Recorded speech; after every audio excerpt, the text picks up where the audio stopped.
We want to show you how to quantify your journey from not enough money to lots of money, or from sickness, arthritis in your hips, to feeling wonderful, or from a relationship that isn't working to one that is fabulous in all ways, or to a business enterprise that you can't get off the ground to one that is functioning so powerfully that thousands are employed and millions are benefiting. In other words, we want you to quantify your journeys between where you are and where you want to be. And the way you do that is by being aware that every indication to you is vibrational, and by understanding what the indicators are. This is always true. What I think and how I feel and what manifests is always a vibrational match. But here's the big kicker. What manifests isn't manifesting instantaneously. So you've got all this leeway that makes you sloppy. If you thought a negative thought and a brick would fall on your head every time, you'd clean up your thinking.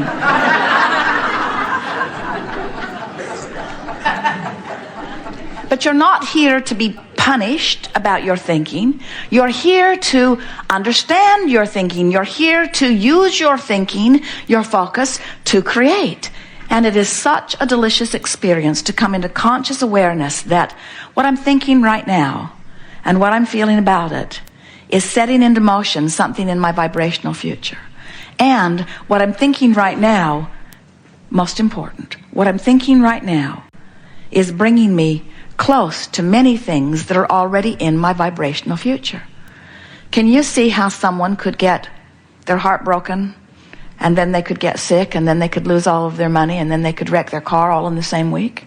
In other words, it's easy to understand how they get focused in that place of despair, and then the only thoughts that they have access to are thoughts like that, and so they just beat the drum of it, beat the drum of it, beat the drum of it. And if they've been doing it for a while, then their vibrational escrow is full of all that kind of stuff, and in a very short period of time, they begin manifesting the results of how they've been feeling, you see. So we don't want you to be afraid of your vibrational escrow. It's full of wonderful things, too. But we want you to be aware of what you're doing vibrationally, because we want you to know which way you're going along this journey. We want you to know when you're headed toward what you want or when you're headed away from what you want. You can tell by the way you feel whether you're moving toward what you want or whether you are moving in opposition to what you want. That's what your guidance system is all about. You understand that, don't you? Never again will you ever feel negative emotion and not know what it means. So just stop and laugh, and most of all, make peace with where you are. That's the most important thing that we want you to leave this room with today. Because if you're here relative to money, or relative to abundance of any kind, or relative to wellness, or relative to relationship, if you're here and you want to be here, and you're condemning the fact that you're here, you cannot budge at all toward what you want, because your condemnation of where you are is holding you so much here. It's as if you've got your feet nailed to the floor. You've got to make peace with where you are. And think about it. When you give yourself a break, or when you give somebody else a break, when you try to make it better, when you try to make the best of something, don't you feel relief when you do that? Have you ever made a mistake? And have you ever been in a situation where someone whose opinion you care very much about noticed that you had made the mistake? And then, have you ever had the benefit of that person who you care very much about their opinion, who saw you make the mistake? Have you ever seen them laugh and say, "Isn't that the way we all do?" Esther tells people, the reason I'm so smart is because I've made all of those mistakes. I made them all. And then she offers a joke, like the one-armed alligator wrangler, she says, we learn as we go. In other words, looking for a way or a reason to diffuse the feeling. And when someone does that in the midst of your feeling uncomfortable about your mistake, what do you feel? You feel relief, don't you? In other words, someone has helped you make peace with where you are. When you try to make the best of something, you move closer into vibrational alignment with what you want. When you try to make the worst of it, you're moving in opposition. So, why does anybody make the worst of it? Why do you make the worst of something? Well, you make the worst of it because every fiber of your being knows that things are supposed to go well for you. And when they're not going well, you're sort of freaking out because you know it is supposed to be better. And you've also had so many people say, now why did you do that? And so you've gotten in this habit of explaining. Because most of the people around you don't really remember about this vibrational stuff. Most of the people around you are living very conditional love. They tell you, I live unconditional love, but they don't. What they're living is, when I see that condition, I feel good, so I'll vote for that. When I see that condition, I feel bad, so I'll vote against that. We'll do everything in our power to get that away from us. And we say, that's very conditional love. That's saying, change the condition so that I can have a better feeling response to the condition. And it never works. It never ever works, because when you're looking at the condition that needs to be changed, you're activating the condition that needs to be changed in you, and you are becoming more of the problem that you're wanting to solve. That's why terrorism is becoming more. In other words, you just cannot kill everybody that doesn't agree with you. You can't do it. You'll kill enough of them, and pretty soon you'll be down to the nitty-gritty that is just you guys, and you'll start disagreeing with each other. In other words, you cannot get to where you want to be by pushing against what you do not want. It never ever works, you see. So what do you do? What do you do when you're standing in the midst of a culture or an environment or a house or a marriage, a relationship, a situation where you clearly see things that you do not want to see? What do? They make you feel bad when you see them. Don't you want to instruct those people to clean up their act? Little Kate, granddaughter Kate, 3 years old, adorable in every possible way. Esther looks at her and turns inside out with love. Kate is the perfect being. She is so lovable. So easy to love. Just look at her. Just listen to her. Just remember her. Just think about her in any way, upside down, all around. Just think about her. And love radiates from you. And shouldn't everybody damn well be that way? In other words, shouldn't everybody be that lovable? When you got a lovable one like that, sure makes you not like the ones that aren't lovable very much. And don't they all owe it to you to be just that lovable? And we say, therein lies your problem. There are lovable ones that you love, and then there are not lovable ones that you hate. And then you demand that they change the way they be so that you can feel better. And we say, oh, what a big job you have. Just when you get your son understanding what you need to be happy, trained really well, he meets some girl and does what she wants.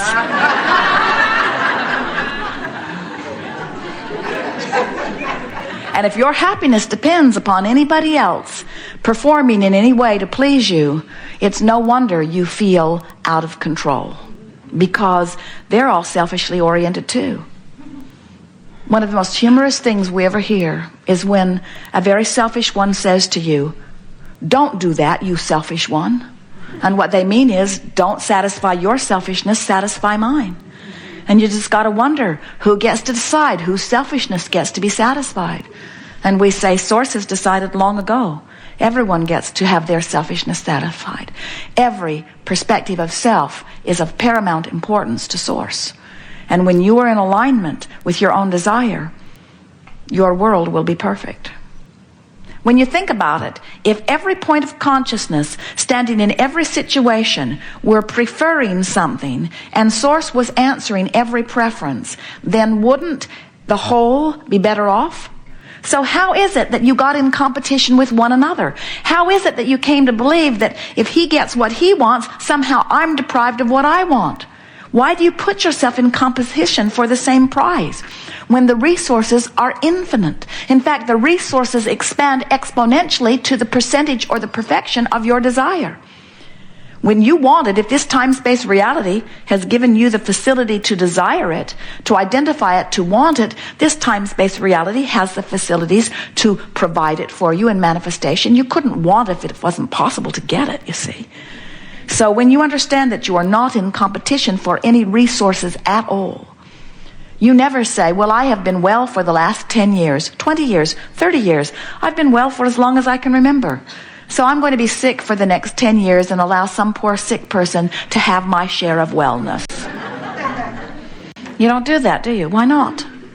because you don't see the relationship between your receiving of the wellness and their not receiving of it. You don't think you're sucking up the wellness. And yet, relative to abundance or money, you often think that the rich guy's getting more than his fair share. So you want to chop up the pie and distribute it evenly, only to discover that it all ends up back in his pile again really soon. So you divide it all up and spread it all out evenly again, and it all ends up over in his pile again very soon. And you say, what's going on? I must not be worthy. And we say, no, you're just beating the drum of not enough money. He's beating the drum, money comes easily to me. He's beating the drum that says, they can't take it away from me as fast as I can earn it. He's beating the drum that says, this is an abundant universe and all good things come to me. And it's fun to figure out how to let it in. And I'm not taking score of my well-being by my money.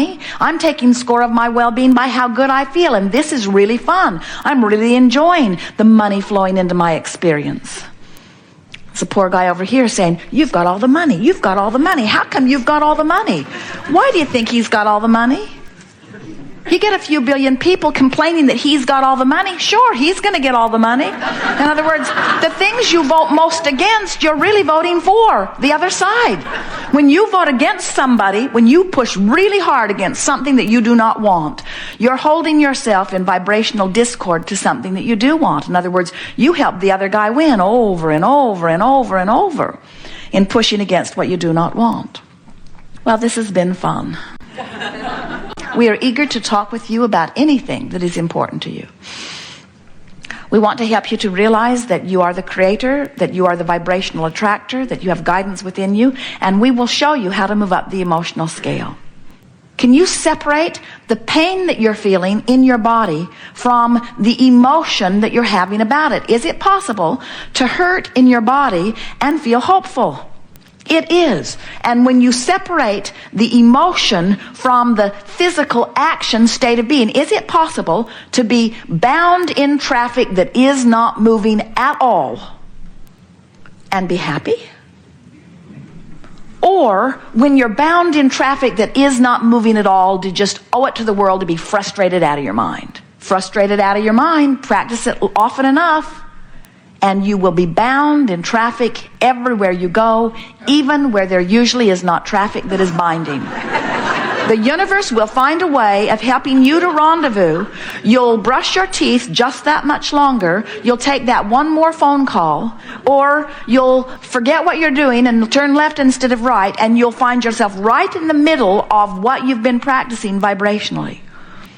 But if you're sitting in traffic and you're enjoying what you're hearing on the radio or on your tape player, if you are sitting in traffic and you're singing with your kids, looking at the flowers out the window, making the best of your moment, making peace with where you are and choosing your vibration rather than letting the conditions choose your vibration. In other words, you're doing your own thinking. You're not just responding to conditions. You're thinking in spite of conditions or along with conditions. Can you feel the difference? When you start thinking, regardless of the conditions will change. But if you only think about the conditions, nothing can change for you. You see it, you comment on it, you see it, you think about it, you see it, you tell others about it, you see it, you remember it, you see it, you comment on it, you see it, you tell others about it, and then it actualizes around you and you say, well, it's true. Shouldn't I tell the truth? And we say there are plenty of truths that make your heart sing and plenty of truths that make you feel sad. Tell the truths that make your heart sing and ignore the rest. Easier said than done, we know, but that is your work.